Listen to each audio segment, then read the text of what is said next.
Okay, well,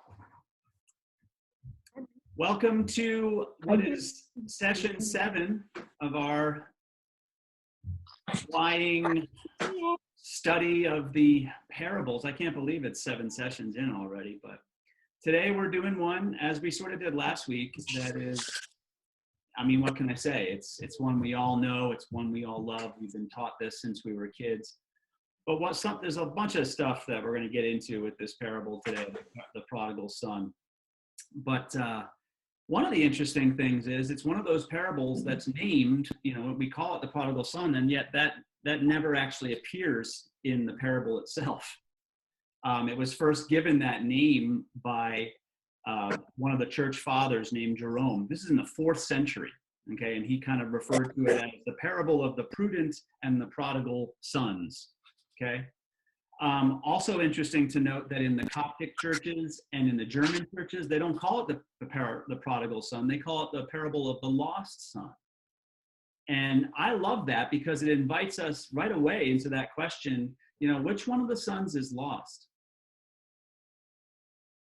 Another church in the Middle East, the Lebanese church, they call it the clever son, the parable of the clever son. And I love that too, because clever, it plays on that idea of to cleave, to separate, to divide. So it has to do with the dividing of the inheritance and the dividing of the family that happens in the midst of this parable. So really cool stuff. Now, we basically adopted the name prodigal son because we Christians, through the centuries, we really became connected to that. Who is this character, this young guy who's just, such a mess and yet experiences forgiveness? We love that theme. And so throughout history, Christians have really, identified with the young son in this. So that's why we've ended up calling it the parable of the prodigal son. Now, there's been a lot of interpreters that have actually looked to make an allegory out of this. We've heard this before. Allegory is something that for many centuries was practiced and really kind of fell out of favor when we realized how limiting allegory is. But in this case, there are many scholars that sort of said, oh, well, maybe the prodigal son is actually Jesus himself. And maybe some of you have heard that idea. I, along with many other scholars, I think that is kind of a clumsy way to approach this. And it kind of requires one of those, kind of like having a Little Orphan Annie decoder pin and kind of making it work. And it leaves out a lot of stuff. So we're going to try to lay that aside a little bit today. Okay. Again, not to dismiss it whole hog, but just to sort of say, let's leave that one aside today. So some common ideas, some common interpretations that maybe some of you have heard. Okay, so the father in the parable represents the Father God, right? And that this is this extravagant, forgiving, loving God that receives the son in the way he does. And it's just over the top, extravagant forgiveness. And it's presented oftentimes to us as if that's such a novelty. That they didn't know that within Judaism, but that was sort of a Christian innovation. And it sort of ignores, those beautiful passages, say like Psalm 23 and some of these other ones that, the Psalm 139, where the image of God is expressed in such a caring, beautiful, forgiving way. But anyway, the common way we're taught to look at this is that this is like, God is like the Father. Then also another thing that we're often told is that the older son kind of represents maybe the unwelcoming or unrepentant Jews, or maybe Pharisees and scribes, that he's kind of got this attitude of, we're not letting anyone else in. I don't like this, that idea. So that's, a lot of us have received that. We've also received this idea that the young son kind of represents maybe Gentile Christians, because he spends so much time with pigs and all that. And he's kind of, that we've said, oh, well, maybe he represents that movement that Christianity experienced down the road of welcoming in Gentiles. And then the older son was kind of like butting heads with that and that whole idea. Some of us have received that there's this resentment towards the father in reaching out to build bridges like this. As we've seen in previous, and maybe you've heard other things too, but as we've seen in previous previous explorations of parable, these are such limiting things. And a lot of times when we do that, we're plucking it out of context and we're sort of assigning different values of it. And we're making things, that are at least maybe tangential, maybe it's shallow meaning that we end up with.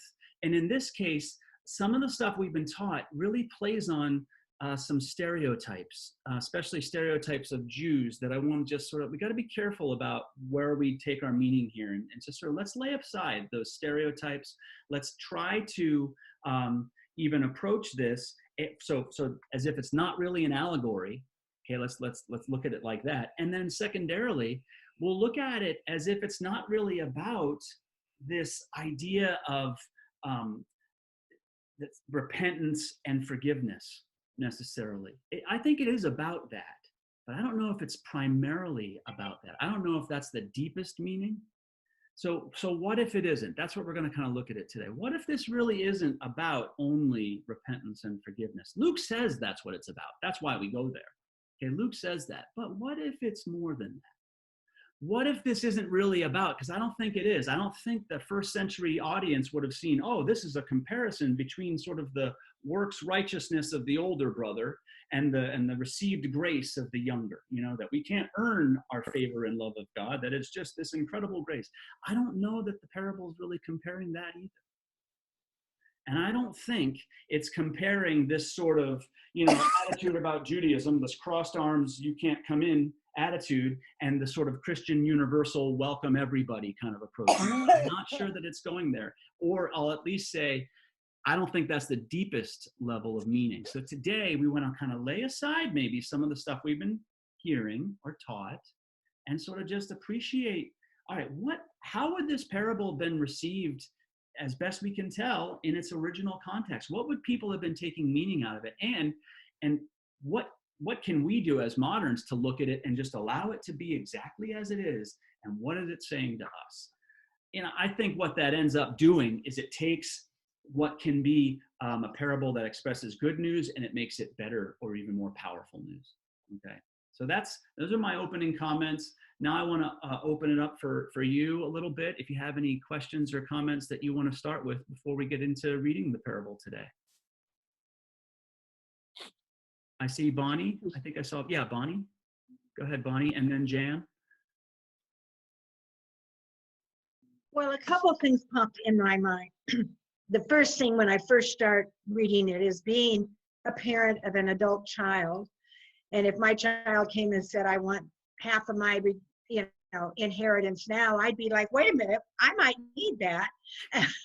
Don't count your chickens too soon, so that popped in my mind. The other thing was the parable of the lost sheep, where the shepherd goes out after the lost sheep, 99 and one is lost. But the big difference there, if I'm recalling that parable, is that in this case, the son wasn't only lost. It wasn't like he'd gone somewhere and he got lost and he couldn't find his way home. He had actually taken his father's money. He'd actually spent it foolishly and lavishly, and in my Bible, I think, says debauchery. Mm-hmm. And then he comes home. So there's another step there beyond just going and finding your lost son. Absolutely. No, great points, Bonnie. A lot of people notice that this prodigal son parable falls in a series of three: the lost coin, the lost sheep, and the lost son. And so there's this theme of finding the lost that is a connector, but I didn't do all three of them because it's just too much material for one class. Sometimes you can combine them and it makes for one good class. This has got so much richness in itself, but you're right. It's much more than finding someone who is lost. And again, if we're approaching this from that idea of one who is lost, which son is lost? Okay. It's not necessarily, a quick, easy answer there. So, Jan.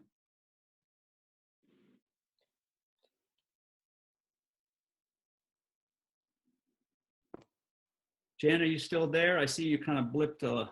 I've lost video of you. Yeah. Oh. Am I speaking now? Yes. Now I got you. Okay.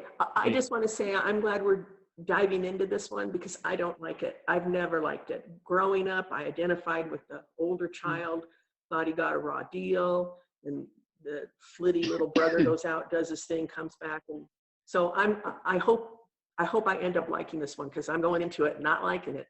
But see, and you're saying something that is so true. And I think I love that you brought it up this way. Look, maybe the most important thing for us is that we're not going to come out of these parables liking them.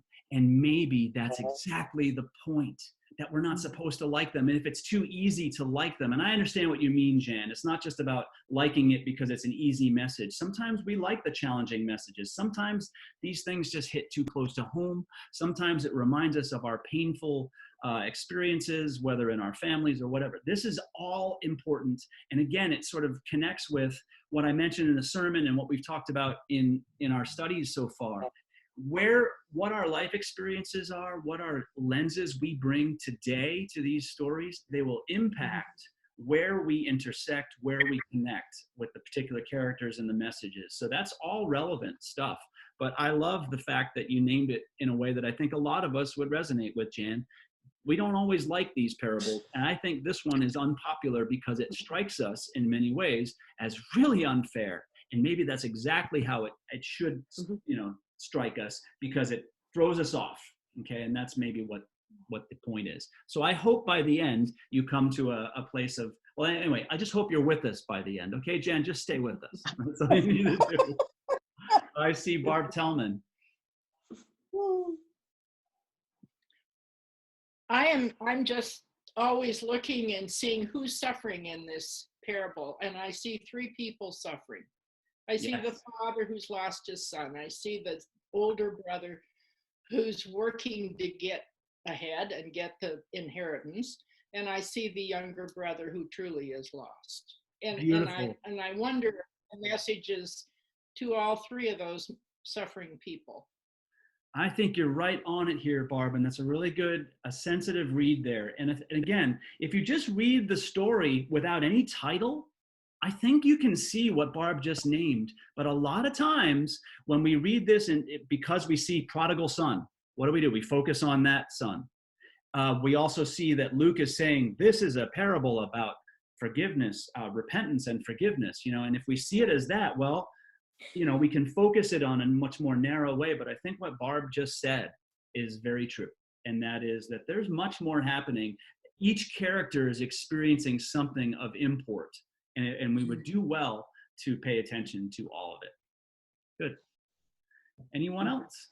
I see, yes, Carol. I looked at it from the prodigal son. Leaving was easy. He had lots of money. Then trying to get home, he's flat broke. He has nothing. He has nothing to eat. He had a hard time getting back. And when he gets to the hill, I think he's saying, first of all, what are people going to think about me?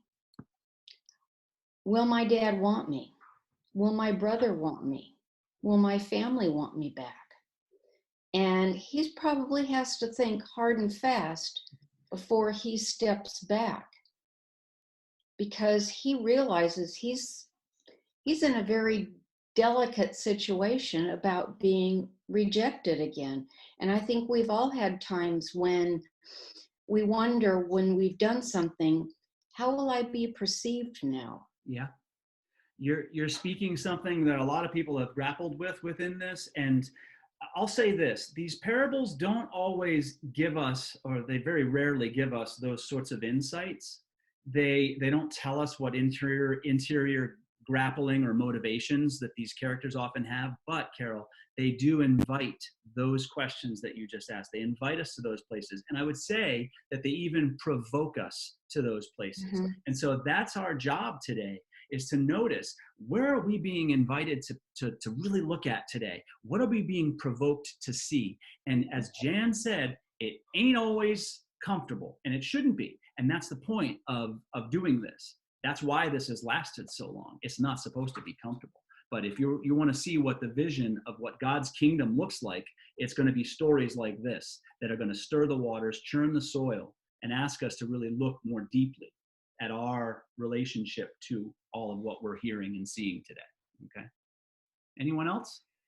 Oh, I see Boyce. Yeah. I guess I'm unmuted. Yes, I sir. see a younger child of a family who looks at his life and says, you know, I'm just out here drudging in the soil and not much fun, and it's horrible out here. And so he realizes, you know, this isn't the way to live. And so he goes to his dad and says, hey, how about a loan? How about something? I want to leave. I want to go out and experience the world. And his dad said, oh, that's a good idea. So here's your half the inheritance. And he goes out and he has a ball. The other son, the older one, he just stays there. He misses out on life. The younger one experiences a different kind of life, probably had a heck of a lot of fun. And when he runs Yeah. out of money, he says, gee, I have a safe place to go and work in the fields again. That's what I was doing before. Now I'll get paid for it. Okay. So boys, now that you've told us your life story, which of those two sons are you? That's okay. I'm probably the father. Look, and again, it's a good illustration here of how this provokes us, you know, but what we'll try to look at, and again, we all do this, we'll do this. We want to look at what the parable is telling us and is not telling us about these particular characters. Because again, while it invites us to interpretation and to more questions, it's not always the case. We can't, a lot of what we say is kind of, we jump to some assumptions about what's said in the parable. So we want to look at it and say, all right, what is the storyteller trying to tell us about the younger son? What is our attitude what is being shaped in our response according to what we're given? These sort of things. Again, it's not to say that we can't go anywhere we want. We have that freedom. But let's look at what the storyteller is trying to present to then see what that particular point, you know, that they might be trying to make, that opens up a whole series of questions. Yes. But I think what we're hearing now from several of you is that these stories, especially this one, it gets under our skin. It makes us want to kind of grapple and explore meanings, and certainly insert our own life experience and our own reflections on, you know, life reality, and sort of put it on there and sort of try it out. And I think, again, all of this is a wonderful approach to parable. That's what it does. That's what it's meant to do. But if we come to an easy understanding, then we know we've probably missed something. That's all. And these, because they're not intended to lie flat. They're not intended to be, you know, pat and tidy and neat and all that. They're often left very, very messy. Okay. So I think this one qualifies. Anyone else? All right. I'm going to switch us over to the screen where I have the text up of the parable. I'm just going to read it for you, and then we'll come back and try to address some questions about it. All right, so from Luke chapter 15, 11 to 32. Let's see if I can move you over here. There we go. The parable of the prodigal and his brother. That's how the NRSV puts it. Then Jesus said, there was a man who had two sons. The younger of them said to his father, Father, give me the share of the property that will belong to me. So he divided his property between them. A few days later, the younger son gathered all he had and traveled to a distant country. And there he squandered his property in dissolute living. When he had spent everything, a severe famine took place throughout the country, and he began to be in need. So he went and hired himself out to one of the citizens of that country, who sent him to his fields to feed the pigs. He would gladly have filled himself with the pods that the pigs were eating, and no one gave him anything. But when he came to himself, he said, how many of my father's hired hands have bread enough and to spare? But here I am dying of hunger. I will get up and go to my father, and I will say to him, Father, I have sinned against heaven and before you. I am no longer worthy to be called your son. Treat me like one of your hired hands. So he set off and went to his father.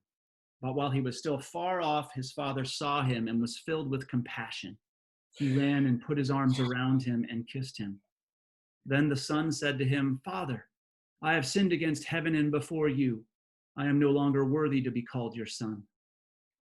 But the father said to his slaves, quickly, bring out a robe, the best one, and put it on him. Put a ring on his finger and sandals on his feet, and get the fatted calf and kill it, and let us eat and celebrate. For this son of mine was dead and is living and is alive again. He was lost and is found. And they began to celebrate. Now his elder son was in the field, and when he came and approached the house, he heard music and dancing. He called one of the slaves and asked what was going on. He replied, your brother has come, and your father has killed the fatted calf because he got him back safe and sound. Then he became angry and refused to go in. His father came out and began to plead with him. But he answered his father, listen, for all these years I've been working like a slave for you, and I've never disobeyed your command. Yet you have never given me even a young goat so that I might celebrate with my friends. But when this son of yours came back, who has devoured your property with prostitutes, you killed the fatted calf for him. Then the father said to him, son, you are always with me, and all that is mine is yours. But we had to celebrate and rejoice because this brother of yours was dead and has come to life. He was lost and has been found. Okay, lots there. All right, let's start off with this. So the first line of the parable. Let me see here. The first line of the parable.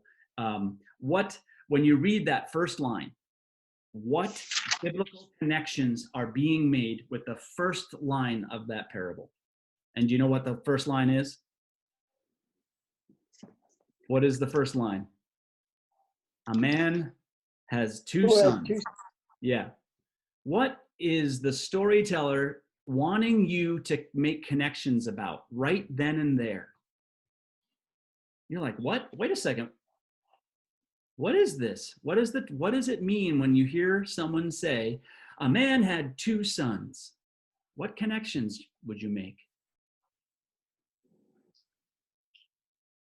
They're equal? Not necessarily. Comparison? Not necessarily. Well, obviously one is younger and one is older. Okay, there's something to that. It has to do with younger and older, yes. If I told you this was a convention, it is a literary convention, and you can put yourself in the skin of, say, an ancient Jewish audience to hear a story of a man has two sons or had two sons. Can you think of what that might lead you to think about? He has a family. Yes, clearly he has a family. There's a comparison somewhere. Well, it's partly that. I'll say this. If you were an ancient Jew and you heard that, you would start thinking about all those stories about two sons in the Old Testament. Oh, you remember them, right? This is a literary convention. So, and here's the other thing that Jews would know. If there's a story about two sons, you tend to identify with the younger. So let's start. Adam had two sons, Cain and Abel. Now, Abel was killed. That's not good. But God received his offering. God showed preference to the younger son, Abel. Okay? A little later on, Abraham has two sons, Ishmael and Isaac. Isaac is the younger. Isaac receives the blessing, the inheritance. He becomes the second patriarch of all Israel. Now, Isaac then has twin sons. You remember this story. Esau is the oldest. Jacob is the youngest. There's an interesting story that you've probably heard about Jacob sort of stealing the birthright from his brother Esau by giving him, not stealing it, but trading a bowl of lentil soup for the birthright from his brother. And then he tricks his father, Isaac, on Isaac's deathbed, and he tricks him to receive Esau's rightful blessing. And so they leave that relationship with, Esau swears vengeance, and, Jacob is, well, he just basically becomes the father of the 12 tribes of Israel. And it goes on like this. I'm going to keep going just a little bit longer. Okay, so then Jacob's favorite son is a man named Joseph. He was one of the youngest son, and he wasn't really well liked by his brothers, I'll say that. But he had Joseph had two sons named Manasseh and Ephraim. Manasseh was the older, Ephraim was the younger. And when it came time for Jacob to bless his grandsons, what Joseph did is he put Manasseh on Jacob's right and Ephraim on Jacob's left. And then you read the story, when Jacob goes to do the blessing, he crosses his arms so that Ephraim, the younger son, receives the primary blessing. This goes on and on, this preference for the younger son when it's a comparison of two sons. And you look at it, it just continues this pattern. David was the youngest of 7. Solomon was the second child of David and Bathsheba. It goes on like this. There's so many examples of like this. And the point is, when Jesus brings up and introduces this parable by simply saying there's a story of man with 2 sons, that's the kind of stuff people have been talking about, would be thinking of, And they'd also be inclined to say, oh, okay, I'm gonna really pay attention to the younger one. And then there's a twist immediately, because as someone said, this younger son, what we call the prodigal, he turns out to be kind of a twit. And so you're primed to want to relate to him, but then all of a sudden he's not the kind of guy you really initially want to relate to. So there's the twist right at the beginning. All that stuff would have been brought up, again, more for ancient Israel because they're immersed in these stories, but these are their patriarchs. These are the stories of who they are, this preference for the younger son. Okay, so that's a starting point there. Some of you have already mentioned this, but how do you react when you read in the story that this young son wants to get his inheritance, early like this? Bonnie, you already said it very well. It's like it sort of throws it. But what are some other reactions you have to the request that the young son makes of his father? Or what have you been taught?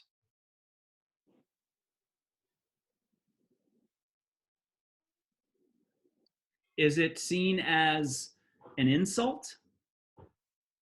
Would it be seen as an affront? Ken's given thumbs up. Yeah, many have looked at that and said, yeah, it's kind of an insulting thing to do.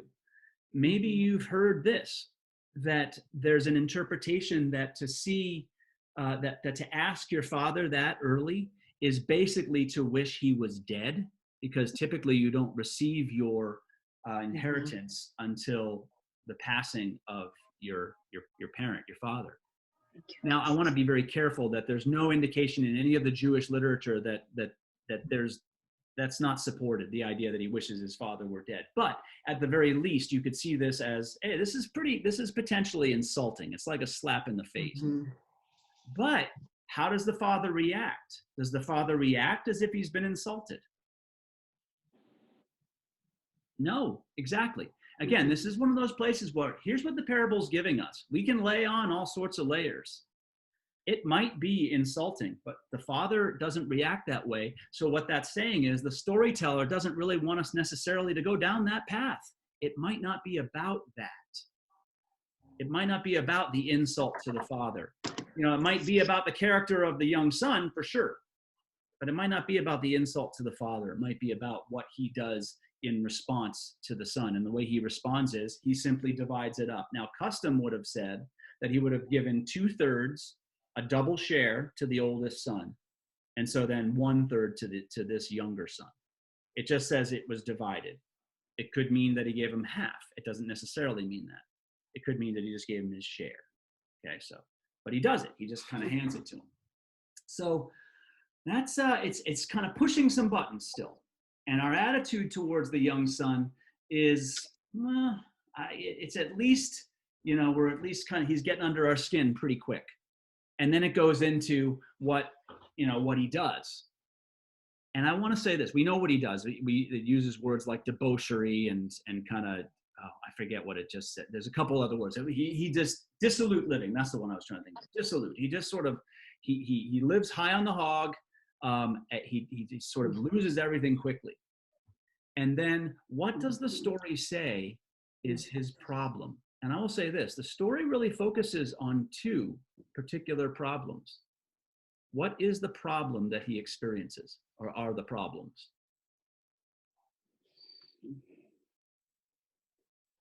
Horty? There's a famine in the land. That's right. So starvation is one of his main problems. He becomes hungry. He loses everything, and then he needs to eat. There's a second problem that it mentions. And it has to do with right after he goes to work, and it says he would eat the pods that the pigs would eat. But then what does it say? No one gave him anything. He was cut off. He was alienated. Okay, he was not living in community. Okay, so he's got two significant problems. One, he's starving. Two, he's alienated. Yes, he's done dumb things or whatever. He's lived dissolutely. He's lost everything he had. But he's got this.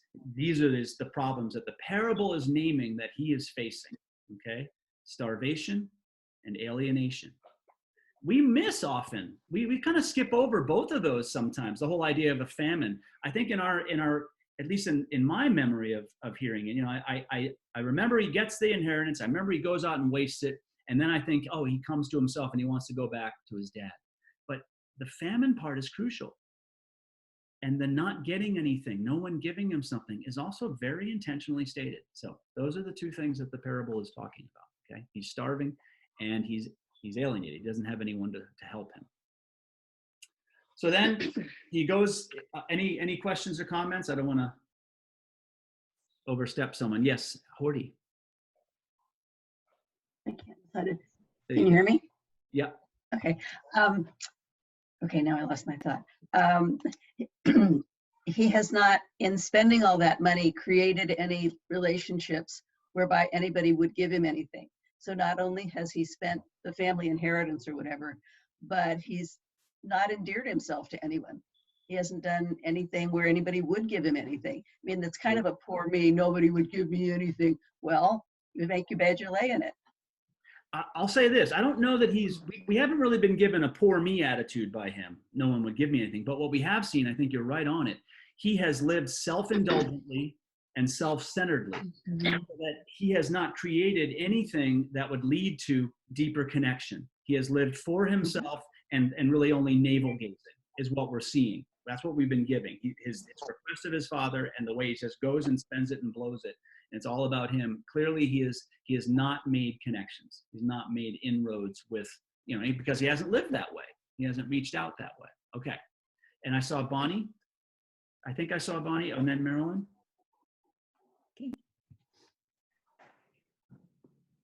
It just reminds me of this old jazz song, Nobody Loves You When You're Down and Out. And it just kind of made me think of that, he probably did have a lot of hangers-oners when he had a lot of money.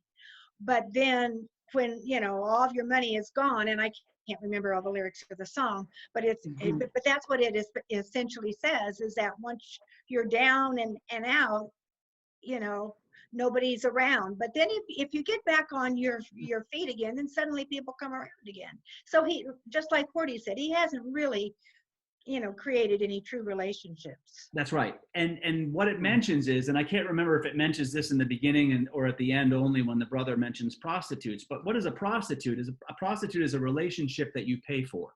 So it's not real relationship. It's transaction. And so all we're given is that everything is about transaction, and he's just sort of paying, but it's only about what he can get. So it's very self-centered. So yes, there's no indication that he has built any relationships, no indication that he's had any friends, whether when he had money or otherwise. Marilyn Chambliss, did you have something you wanted to? Yeah, I'm just thinking. Yes. Go ahead. Yes. Yep. Go ahead. Am I unmuted? No, you're good. Yeah. I can hear you. Yeah. When he was asking the money, or not really, sort of asking, I guess, his half of the inheritance from the father, he showed no concern about how the father would do if he took his inheritance now. I mean, it doesn't sound like he had much of a relationship from his standpoint with his father either.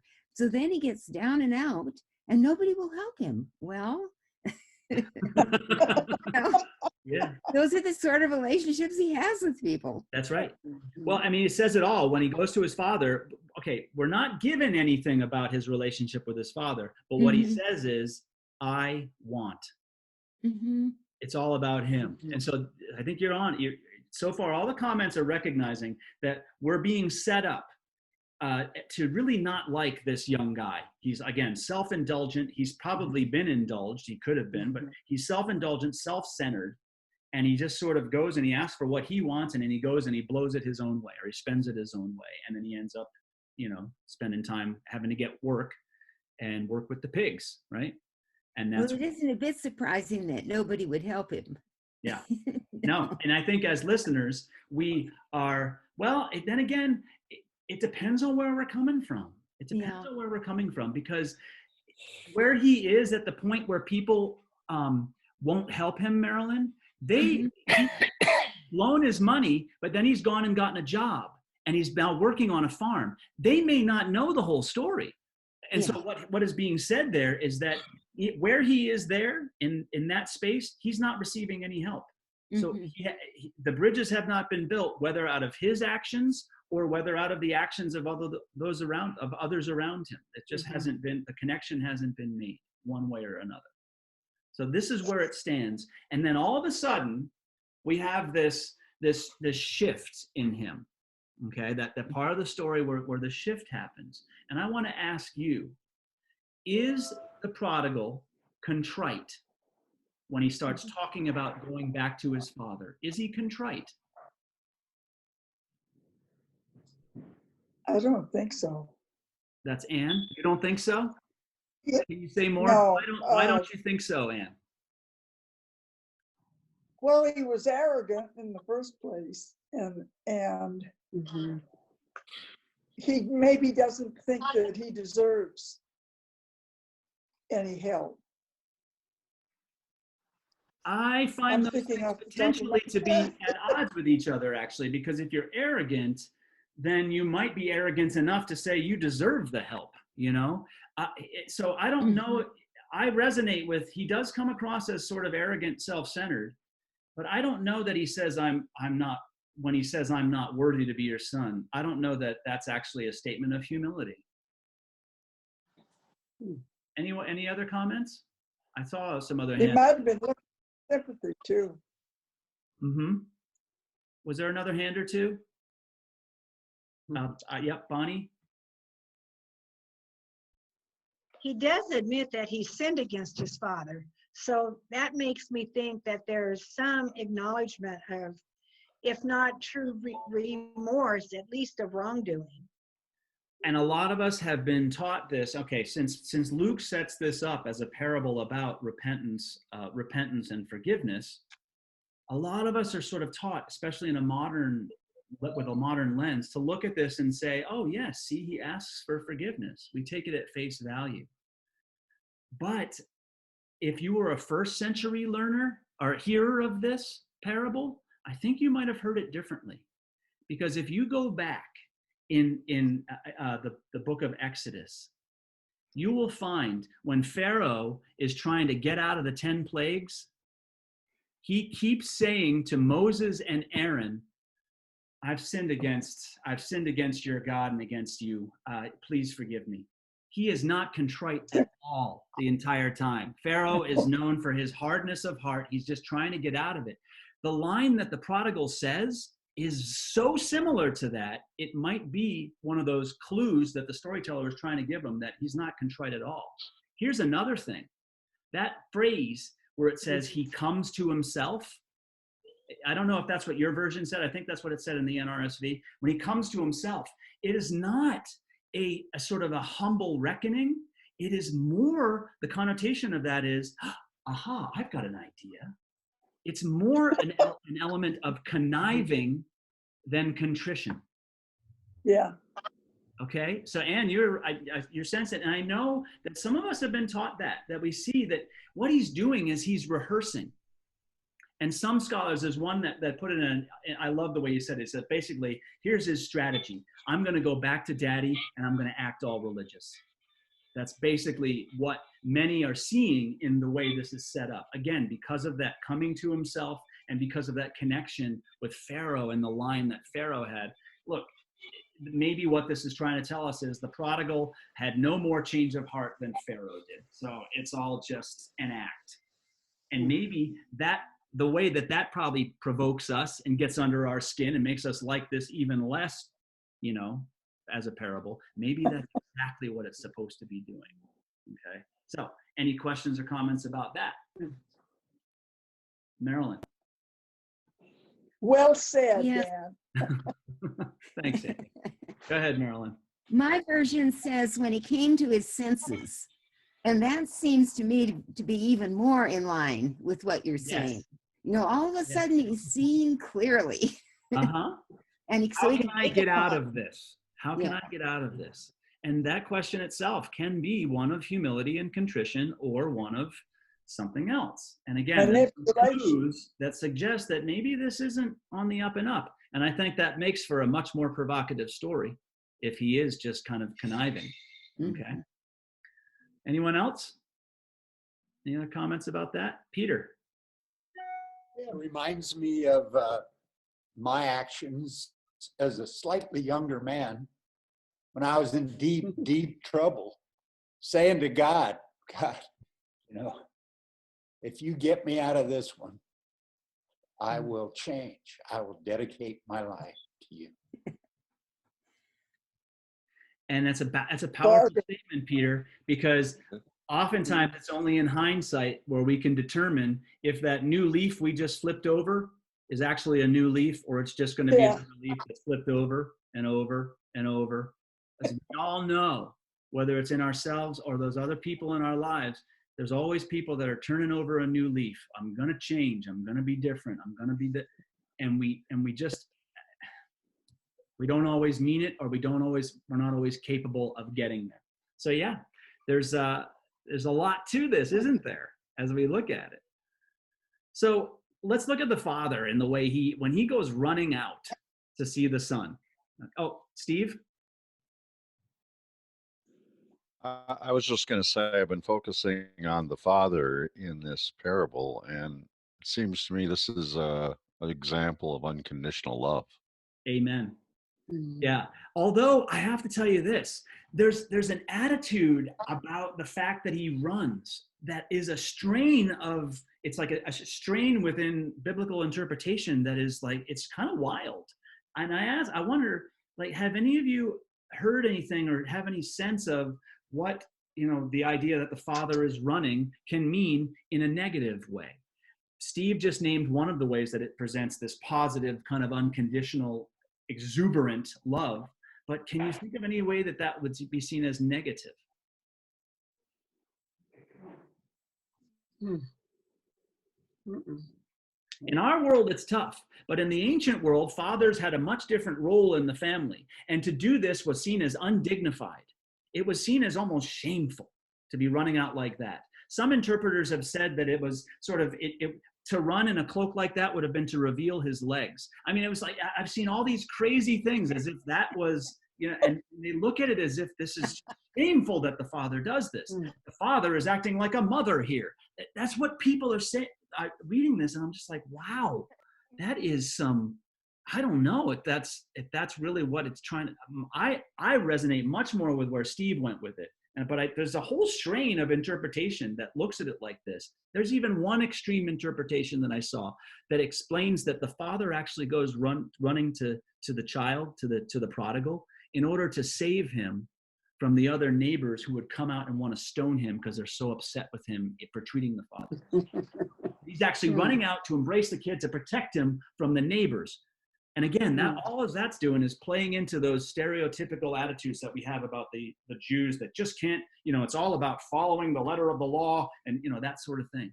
So all these things to me, if we have ever heard that, that attitude about the father running, and if it's been cloaked in some negativity, I would just invite us to look a little deeper and see where's that really coming from.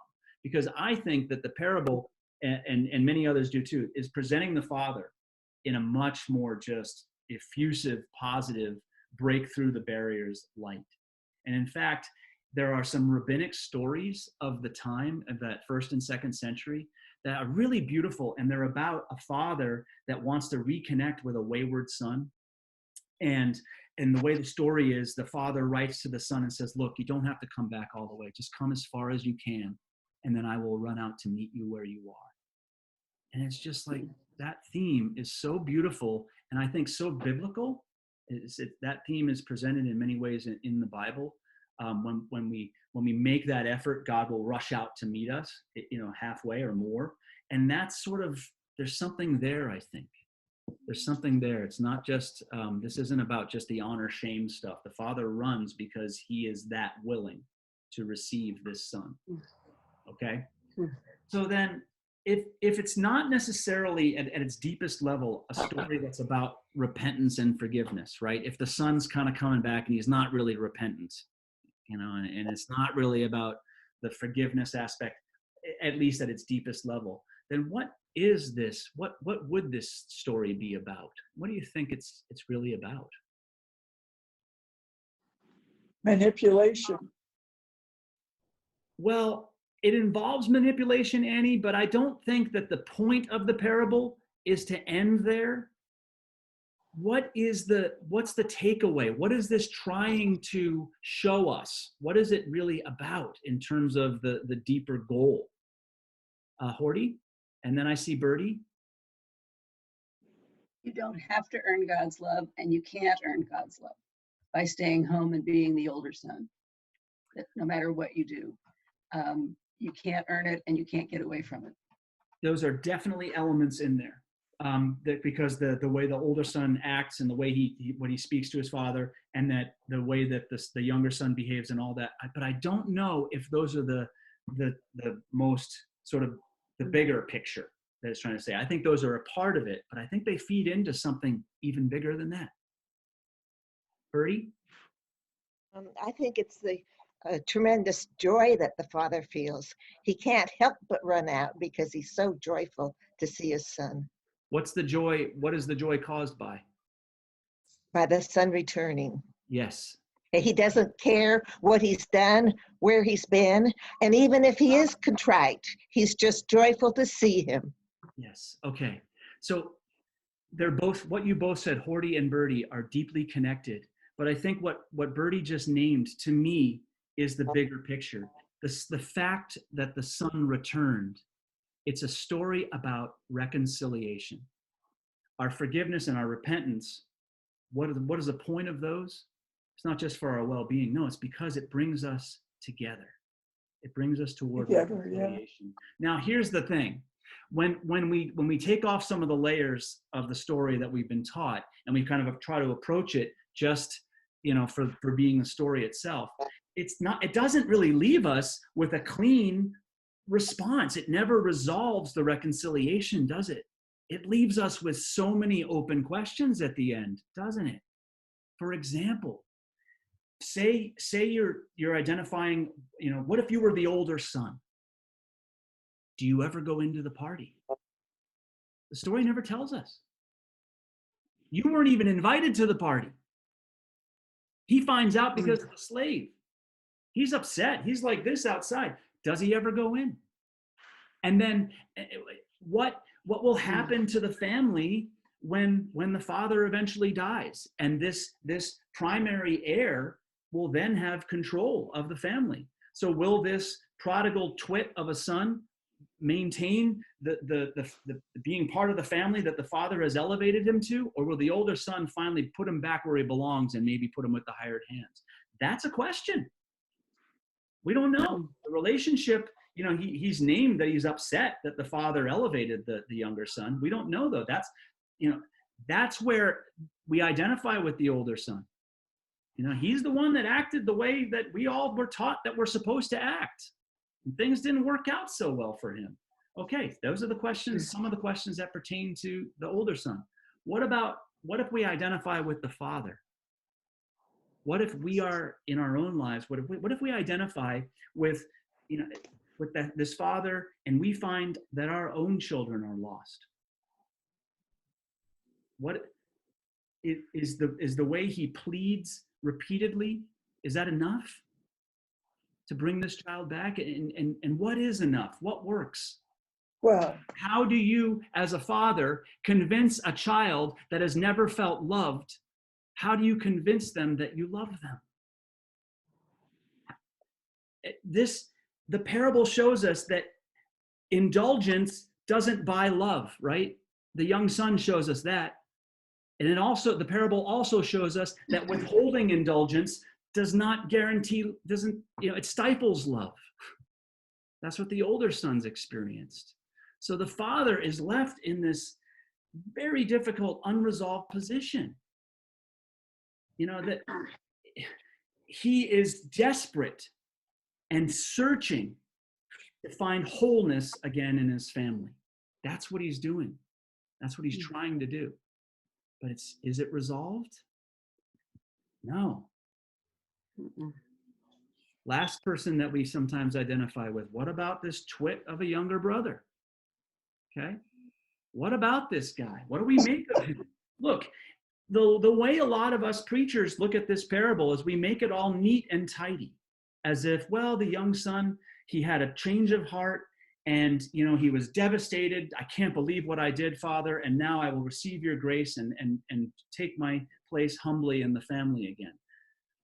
We want that to be the outcome because that's a nice little bow, but the parable does not tell us that. He does not get the chance to sort of show us that he's any different than he ever has been. So our question then with him is, why, after being so self-centered, so self-indulgent, why would he be any different at this stage? Why would he not just simply continue to take advantage of his father's love? Wow. We've been giving no reason that he wouldn't just keep doing that, right? And yet the father loves him. The father shows that love. The father welcomes him back into the family. He's not treated like a hired hand. He's treated like a prince returning. He's part of the family again. These are some of the questions that it leaves hanging. It doesn't resolve all this. It's telling us that this is really about reconciliation. Okay? So then, what does this parable provoke? How does it invite us to respond to it? I see Marilyn. Yes. And what I'm thinking about are my own experiences of raising daughters, and then watching my family as a grandma, how it's all working. And I think of two things. Number one, talking about coming to his senses, that there are ways in which we can just kind of suddenly mature a little bit, at least, whether that's a change in hormones, or that's the one I'm thinking of right at the moment, or what, but that we can change a little. But the second thing, it's not solved. Part of family life and having a relationship within the family is that these things can come up again and again, and they always look a little different if they're a little different place, if the maturity really happened. Yeah. But it's not ever resolved. It's a part of life, and maybe with God it's never really resolved either, that we can keep turning over a new leaf. Right. Or I think that's whatever. very helpful, what you just said. We're not in control. We are not in control of the outcomes within the relationships in our family. And there's nothing in this parable where the father, by force of will or advice or anything, or even love, can force the reconciliation to happen. We don't know what the young son actually responds. We know that he's gotten fat on some nice fatted calf, but when you got a full belly, life's good. You don't have to go deep and reflect. We don't know what ultimately happens with that son, that young son. We're not given it. And it's truly something that is not up to the father in this story, or any of us. We cannot force. And that there's this time where, in this story, the son kind of maybe comes to his own. comes to himself. And again, the And story that's doesn't give us that cool. it actually happened, but that's part of where, these are some of the things that it's provoking in us, that it's not resolved. So maybe those places that we feel stuck, maybe our job is simply to say to ourselves, all right, I trust that it's not in stone like this. It's where it is right now. I agree. I know I've done a lot of talking now, so I want to let the other people. I see Barb Tellman, and did I see Bonnie? Yeah, okay, Barb Tellman and then Bonnie. I just keep, every time I read this, I think of the other saying from the Bible when Jesus said, and the last will be first and the first last.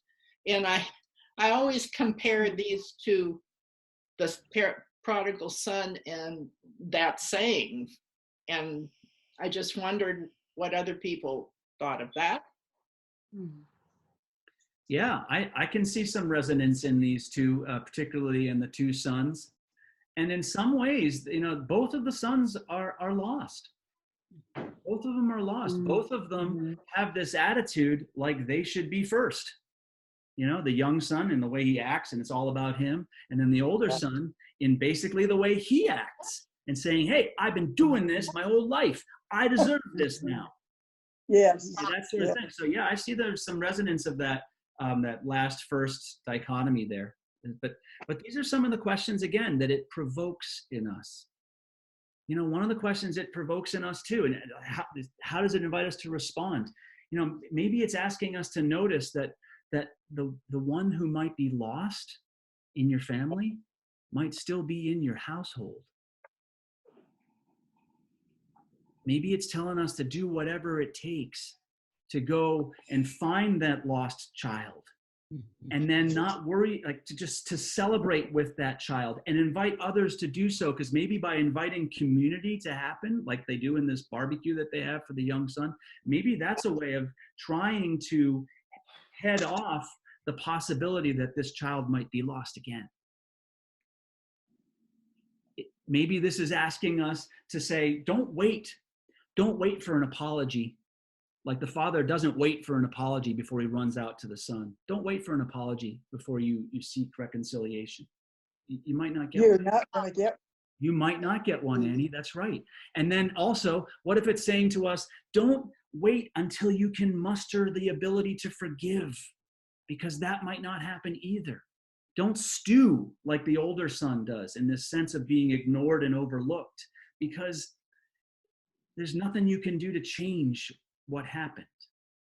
His choice is he can go into that party. He can go and be fully present in the party. Will he, though? These are some of the questions that are left and that we are provoked to ask in ourselves. These questions about how hard reconciliation actually is. And yet, as Marilyn said, that it's still just this measure of possibility within what we think is set in stone. I saw, did I skip someone? Yeah, I think I had Bonnie, right? And then Barb Tillman, I see.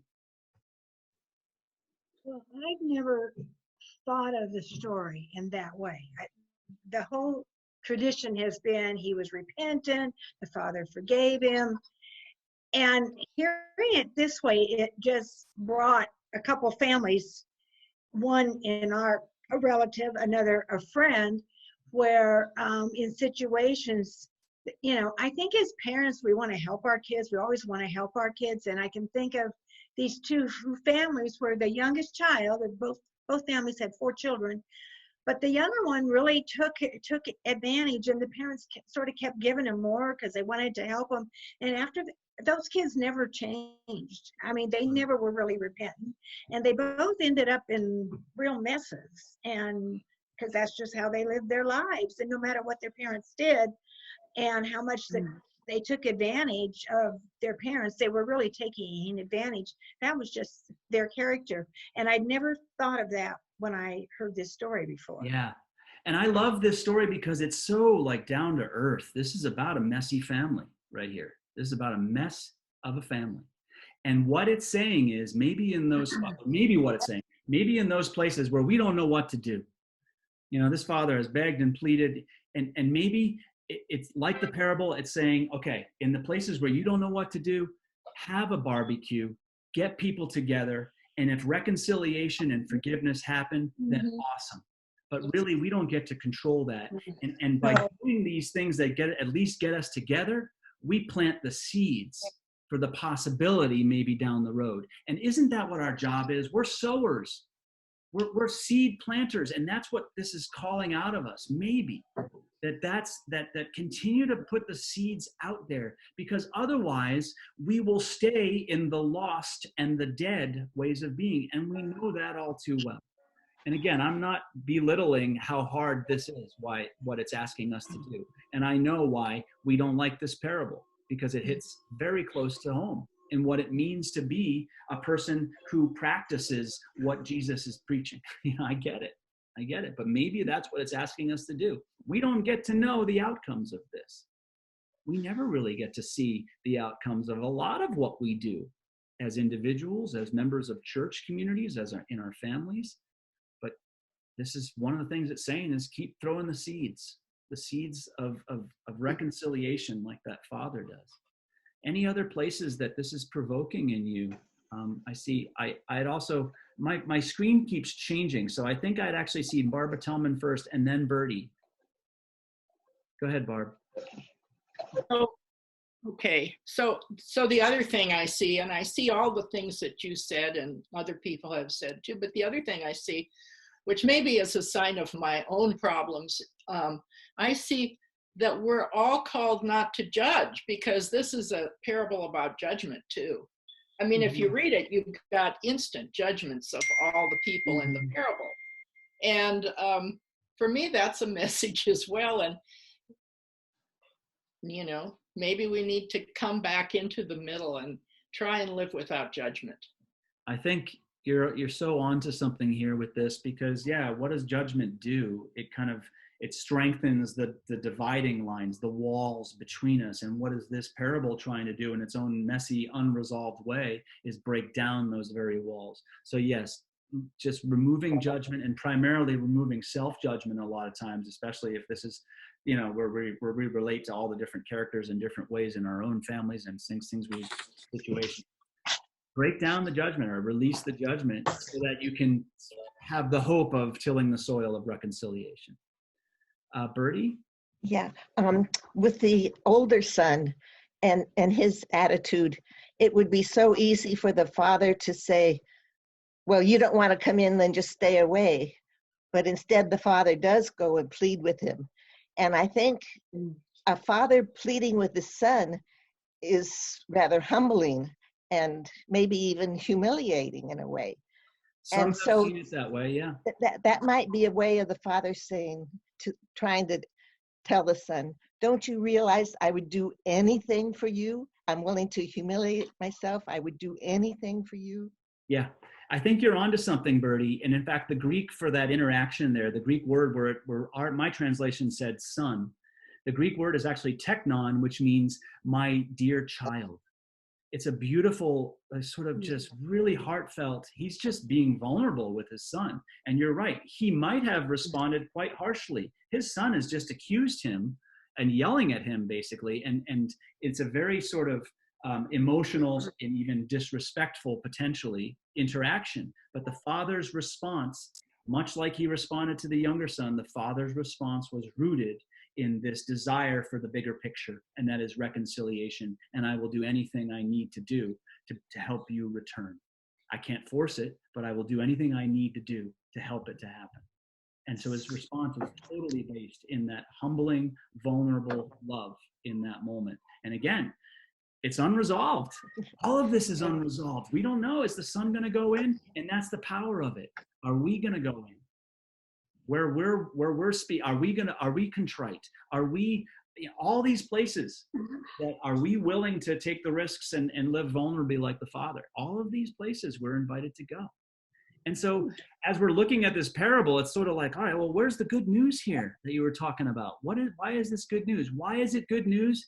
Because of that first line. Because of the very first line. The one that says a man had 2 sons. Remember how I talked about how that reminds us of all these stories? Well, how did some of these stories play out? How did the story of Jacob and Esau play out? Powerful. After he wrestles with the angel at the Jabbok River, Jacob goes back. And you know what happens? Esau runs to meet him and embraces him in much the same language as the father goes out to embrace and kiss and meet the young son. The brothers reconcile. Ishmael and Isaac, they've been, the predictions were that Ishmael would always be untrustworthy and would always be competing with Isaac and spiteful, and you had to be careful with him. And we know how that's played out. The children of Ishmael and the children of Isaac continue to fight and have wars in the Middle East. But in the end of that story, when Abraham dies, the brothers, Ishmael and Isaac, come together and they bury their father together. Okay? These are ways that when this parable points to those stories and talks about that reconciliation is possible, it's possible for familial, interpersonal stuff, and it's possible on larger scales, like international scales. But it's possible. And maybe that is the most powerful news we all need to hear, because it's not up to anyone to just decide, oh, reconciliation must happen and it's going to happen now. We all know, we approach it like that it has to happen like this with this rigid, it just never works. You can't do it. You can't force it. But what this is inviting us to do is explore that it's a much more open-ended than we often give, credit for being. Even when it's broken, that this is what the kingdom of God looks like when we commit ourselves to living in these bigger ways, to saying, you know what, the reconciliation is more important than anything else. Okay. Comments and feedback. Carol Williams. Are you talking about reconciliation of the family or reconciliation with God? I think that as we create reconciliation with each other, we are reconciled to God. In much the same way that as you do this to the least of these, as you give yourself to the places of brokenness, you are creating wholeness. You are doing this to me. So I think there's a connection there, Carol. So the answer I would say is yes to both of those. Yeah. Ken. There's a powerful story that has come out because of the COVID-19 restrictions in Israel. They have a wall that divides the Israelis from Palestinians, and because of COVID, they've had to basically bring down the wall. Yeah. And what they've found in the process is their fear of the Palestinians. They began to see them as fellow human beings rather than as the enemy. And so it's been one of the miracles that has happened because of this pandemic. Thank you, Ken. And it kind of invites us back to that space that Barb Tellman brought up, when we can lose the stereotypes, lose the judgment, and actually start to see each other, a little bit more clean slate, that opens the door. It tills the soil for the possibility of reconciliation, of coming together, of love and forgiveness happening. Margaret, yeah. Here, let me get you, let me see if I can find you here. You're still muted. Where are you, my dear? Oh, here you are. Okay.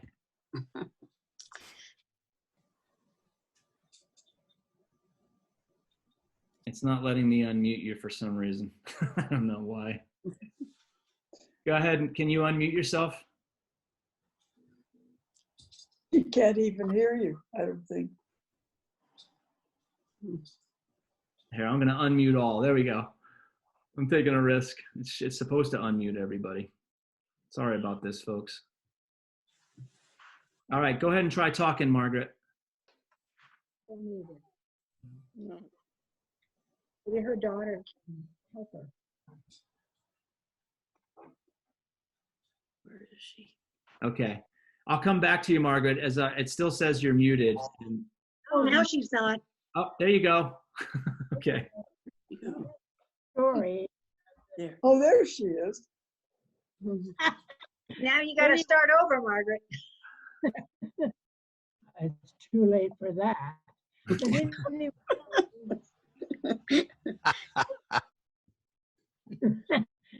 this story, I think, is related to all of us and our families.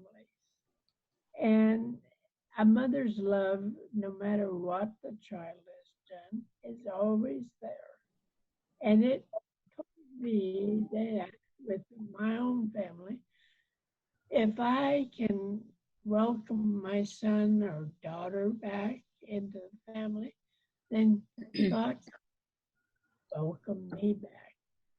Because I know I've been very trying to God, and I want to go there. But I think that's what the story is saying. Mm-hmm. Do you agree?